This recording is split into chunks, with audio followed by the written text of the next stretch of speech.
friends. This is another episode of the program Empire of Lies, in which we talk about manipulation and disinformation in the Russian media. Europe on the outskirts. What does Russian television rhetoric about the future of world politics show? In the latest episode of Vladimir Solovyov's program, the topic of the Ukrainian front was intertwined with discussions about the end of Western hegemony and the global turn to the East. The main emphasis was placed on the summit of the Shanghai Cooperation Organization in China. It was presented not as a regional meeting, but as a symbol of the shift in the world's center of gravity, from the West to the global South. In the rhetoric of the Russian participants, this event was almost the funeral of the transatlantic era. Europe was presented as the outskirts of history, economically weakened, politically fragmented, and unable to influence global processes. But what is behind this image? Europe as a target of propaganda. The key motif of the broadcast is the demonstrative humiliation of European leaders. German Chancellor Merz is ridiculed. French President Macron is portrayed as an insignificant military player.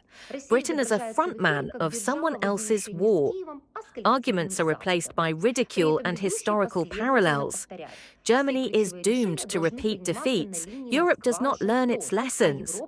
Ukraine as a backdrop, the US as a partner, Europe as an extra. Interestingly, the discussion of Ukraine itself actually fades into the background. Russia is portrayed on the air as a power fighting, not with Kiev, but with the collective West. At the same time, the hosts consistently repeat, all key decisions must be made on the Moscow-Washington line, and Europe can at best claim an observer's place. This plot is advantageous to Moscow. It belittles the role of Kiev and at the same time blurs the subjectivity of the EU. In the eyes of the viewer, it is the United States that remains the only worthy opponent for Russia, while Europe is a noisy choir that interferes but does not influence. We need to calm down and take a closer look at what is actually happening.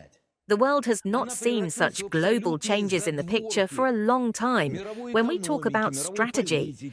When a handshake between two leaders of two countries means a change in the system of relations between 2.5 billion people, it means much more than an embrace of any European dwarfs.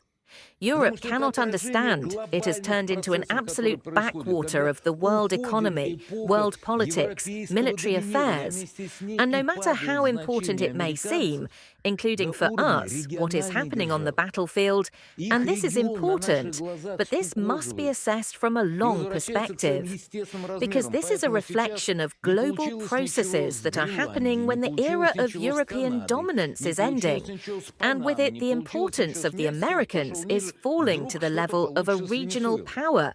Their region is shrinking before our eyes and returning to its natural size.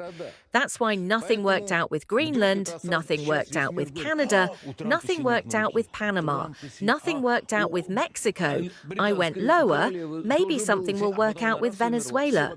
The dangerous logic of the existential threat. The language of threats deserves special attention. NATO, approaching Russian borders, is declared an existential threat. Direct warnings have been made. If European troops enter Ukraine, Russia will be forced to destroy its opponents. Such rhetoric deliberately whips up the image of an inevitable clash and justifies further militarization. It is important for the European audience to understand that this is not just propaganda noise. The Russian television discourse is forming a basis for possible justification of any future actions by the Kremlin, including against EU countries. Europeans should read such programs as a mirror, not of reality, but of rhetoric. In this mirror, the West is always weak, the United States is leaving the world stage, Europe is divided and short-sighted. But behind this exaggeration lies a real challenge. Russia is trying to convince its own population and part of the global audience that forceful pressure and territorial concessions are the only path to peace. If European elites do not consistently explain to their societies the value of supporting Ukraine and the importance of transatlantic unity, the propaganda picture may prove more convincing than the facts. And this is no longer a question of talk shows, but of the political stability of the European Union itself. You were on the program Empire of Lies. See you soon.